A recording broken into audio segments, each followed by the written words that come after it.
Jadi saya pikir apa sih masalahnya, dan saya menemukan itu kesalahan-kesalahan fatal ya di awal yang membuat tidak bisa melewati tahun pertama. Kesalahan fatal itu misalnya apa?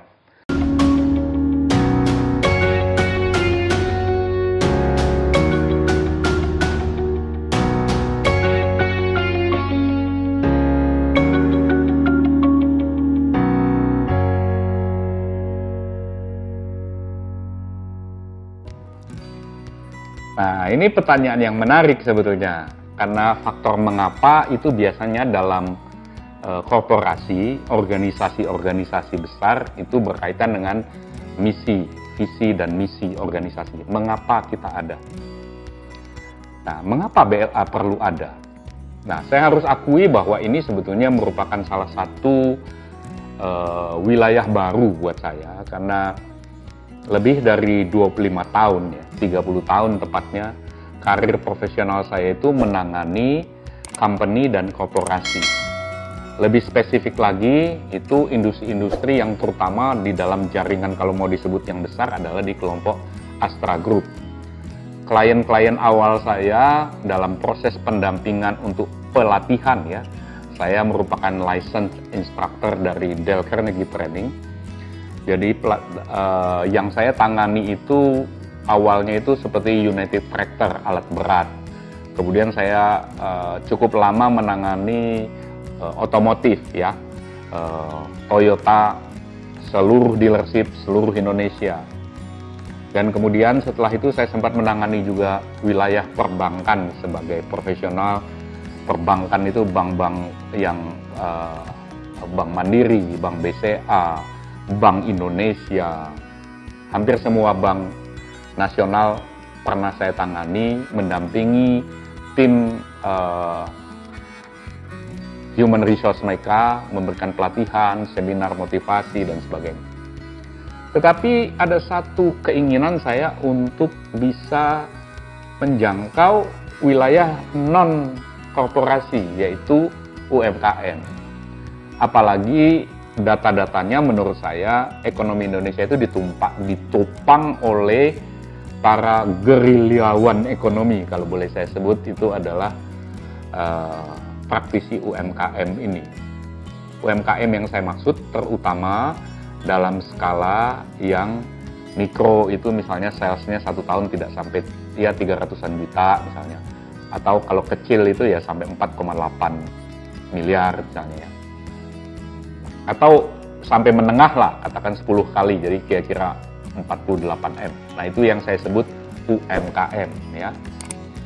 Nah, saya pikir bagaimana saya bisa berguna, bagaimana semua ilmu, semua pengalaman, wawasan, bacaan, dan sebagainya bisa saya gunakan untuk hal ini. Dan saya kira itulah yang wilayah yang sedang saya jalani sejak 3 tahun terakhir. Jadi mengapa? Karena saya ingin berguna untuk UMKM Indonesia.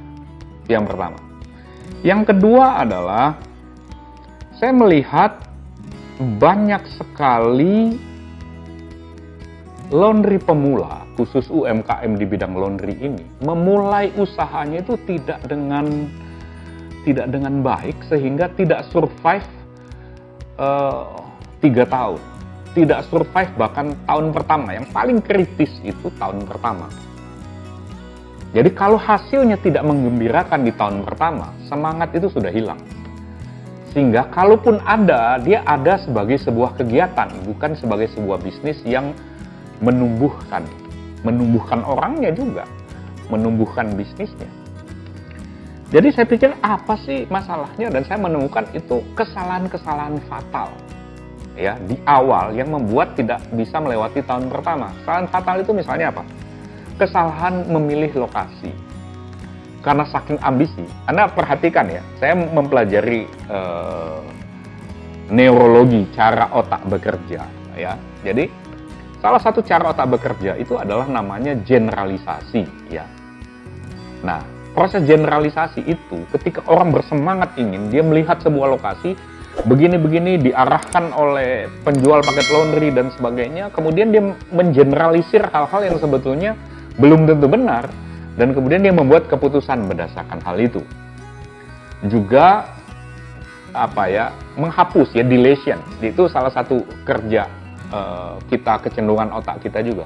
Kalau kita sedang menginginkan sesuatu yang lain, hal-hal yang tidak cocok dengan yang ambisi kita itu, kita hapus di kepala kita. Jadi hal-hal itu yang membuat orang bisa melakukan kesalahan fatal, salah pilih lokasi. Kemudian kesalahan fatal yang kedua adalah kadang karena mereka sangat ingin segera punya bisnis, tetapi punya keterbatasan di sana-sini, mereka mencoba bermitra, mencari partner, dan salah pilih partner. Karena partner itu, kalau sudah bisnis, itu kadang ada teman yang kita berteman enak, tapi kalau berbisnis dengan dia, itu kacau. Ya, ada anggota keluarga yang kalau sudah menyangkut uang, itu susah. Nah ini, salah pilih hal seperti itu. Jadi ada kesalahan-kesalahan fatal yang membuat banyak laundry, boleh dikatakan, yang awal dimulai itu tidak lewat tahun pertama, atau dia lewat tahun pertama tetapi tidak kemana-mana gitu ya. Dan mungkin setelah 3 tahun akhirnya kapok bener dan tutup. Nah itu mengapa saya terlibat, karena saya melihat hal itu. Itu alasan yang kedua. Alasan yang ketiga adalah banyak yang mulai sama sekali tanpa tujuan yang jelas. Tujuan yang jelas itu berkaitan dengan nanti dia perlu persiapan apa, modalnya apa. Jadi tujuan yang jelas itu bisa tujuan profit seperti yang saya sebutkan tadi, 10 juta ke atas. Tujuan yang jelas itu misalnya sekedar mau belajar, tapi belajar dengan spending uang tertentu misalnya. Hanya untuk mendapatkan pelajaran awal, sesudah itu baru membuat keputusan nanti mau mainnya di mana. Misalnya kalau saya belajar, maka saya belajar kiloan misalnya ya. Kemudian saya belajar, ada mesinnya itu mesin rumahan. Kemudian saya belajar itu mesinnya komersial. Saya belajar kemudian mengenal mesinnya industrial. Saya belajar segmentasinya adalah segmentasi perumahan. Saya belajar segmentasinya segmentasi apartemen.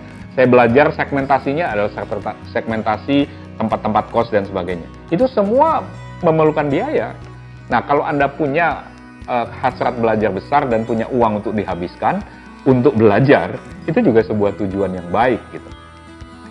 Nah, jadi tujuannya apa? Itu mesti diperjelas. Itu sebabnya biasanya kalau orang datang pada tim saya, selalu kita minta dia memberikan jawaban terhadap 3 pertanyaan dulu sebagai tanya dia mau serius atau tidak. Kita tidak memberi waktu, buang waktu percuma untuk orang yang cuma iseng dan ingin tahu saja, memuaskan kepalanya. Enggak, kita cari orang yang betul-betul mau berhasil di bisnis ini.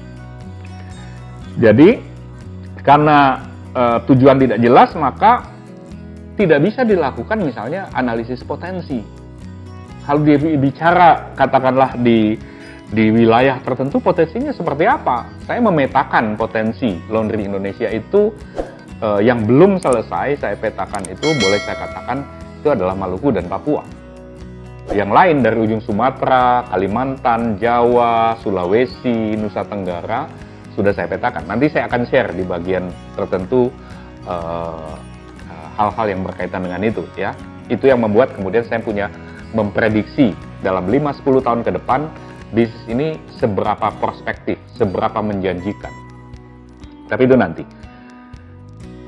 Karena mereka tidak memiliki tujuan yang jelas, maka akhirnya, karena ini bisnis, orang mulai dengan percakapan-percakapan yang menurut saya tidak sepenuhnya salah, tapi juga bukan tempat awal yang baik untuk memulai. Yaitu pertanyaannya adalah, perlu modal berapa? Nah, begini, modal yang dimaksud seringkali adalah modal finansial, berapa modalnya. Dan kemudian kalau disebutkan, misalnya, kalau saya kebanyakan menangani itu 150, 200 sampai 1,7 M klien saya, oke? Jadi minimal itu di 150 juta. Kurang dari itu mungkin perlengkapannya akan berbeda sama sekali. Tetapi saya tidak ingin mengatakan untuk berhasil orang harus punya seperti itu. Yang ingin saya katakan begini, saya ilustrasikan sederhana. Seperti rel kereta, maka 2 hal harus ada dalam bisnis ini. Yang pertama itu adalah modal mentalitas. Di situ ada mindset, di situ ada ilmu, di situ ada skill set. Oke. Yang kedua, modal finansial. Ini namanya jiwa raga. Finansial itu adalah keragaan, tetapi modal jiwanya juga harus ada. Nah, ada orang kombinasinya begini, tentu ideal kalau kita bilang itu dua-duanya kita punya, gitu ya. Tetapi kenyataannya tidak begitu. Jadi kalau Anda secara finansial kurang, maka Anda harus kuat secara non-finansial. Mentalitas, knowledge, keterampilan, apa segala macam. Anda harus kuat. Anda harus berani kerja keras, ngotot, terus mengejar kemauan, motivasi yang kuat. Itu modal yang besar loh itu. Ya. Tetapi kalau Anda punya modal finansial yang memadai, maka yang begini ini Anda tidak punya cukup kuat pun Anda bisa berhasil. Dalam sistem yang kita buat. Ya. Jadi inilah yang saya sebut kejelasan mengenai tujuan. Kita bisa membaca, kita punya modal yang paling kuat di mana. Kalau dua-duanya balance, seimbang gitu, wah itu ideal sekali sih. Kebanyakan enggak gitu, ya. Kebanyakan tidak begitu. Jadi mulailah dengan tujuan. Entah kenapa ya, tujuan yang jelas itu memotivasi orang. Dalam ilmu motivasi, tujuan yang jelas itu menyemangati bahkan sebelum apapun yang lain kita miliki. Karena itu kebanyakan motivator kalau meng-coach orang, coach profesional juga selalu mulai dengan tujuan lo apa? Memperjelas tujuan. Karena itu cara kerja otak kita. Begitu jelas tujuannya, kita ada efek emosi, ada efek neurologi, psikologi dan neurologi, neuropsikologi. Ya, kalau Anda belajar tentang kecerdasan adversitas, Anda akan makin ngerti apa yang saya katakan, konsep neuropsikologi. Jadi kita harus punya modalnya jelas. Mana yang bisa kita gunakan? Kita mulai dari situ. Jadi balik ke pertanyaan awal tadi. Kenapa sih Binatuku Laundry Advisor mesti ada? Satu, karena memang saya ingin memiliki jejaklah dalam bidang UMKM. Yang kedua, karena ketika saya mempelajari UMKM, saya melihat sejumlah hal bisa diperbaiki dan saya bisa menyumbang ilmu dan pengalaman saya di wilayah itu. Karena saya ketemu juga dengan orang dengan jam terbang dan kadang size bisnisnya juga sudah mulai menengah, tapi sebetulnya pencapaiannya itu dibanding kemampuan dan potensinya itu kira-kira baru 20% dari 100% yang dia bisa capai. Asal hatinya cukup rendah dan masih mau belajar, dia bisa sampai 5 kali lebih besar. Tapi kalau dia sudah merasa dia hebat di bidang ini, dia udah nggak jauh kemana-mana. Orang hebat udah mentok kan, ya. Nah, yang ketiga adalah saya menemukan banyak orang yang mulai tanpa tujuan-tujuan yang jelas. Jadi, saya membuat ini untuk mendampinginya. Kalau seandainya dilihat proyeksinya ke 2025, saya berharap kalau diberi jalan, diberi restu ilahi dari langit gitu ya, nggak muluk-muluk sih. Saya ingin bisa membuat 100 model saja UMKM laundry, ya. Minat saya tidak terbatas pada laundry. Saya pengen kalau, ya ini omong kosong, anggap omong kosong ya. Jadi saya pengen kalau bisa itu punya UMKM apa misalnya yang berkaitan dengan kuliner, entah kopi, entah ayam, entah apa gitu. Tapi paket-paket bisnis UMKM yang didampingi sehingga kemungkinan berhasilnya menjadi tinggi, gitu ya. Karena UMKM itu kemungkinan berhasilnya hanya 4% dalam 10 tahun, ya. Itu data statistik, ya. 5 tahun pertama 80% hilang. Kemudian 5 tahun berikutnya 80% dari yang tersisa juga hilang. Jadi cuma 4% yang mampu berusia belasan tahun. Nah, saya ingin mencoba melakukan sesuatu atau menyumbang sesuatu yang Deo volente insya Allah ya. Kalau Tuhan mengizinkan bisa membantu 100 outlet di laundry untuk bisa survive berusia belasan tahun dan bahkan kalau bisa diwariskan kepada generasi berikutnya. Itu soal mengapa Binatuku Laundry Advisor ada.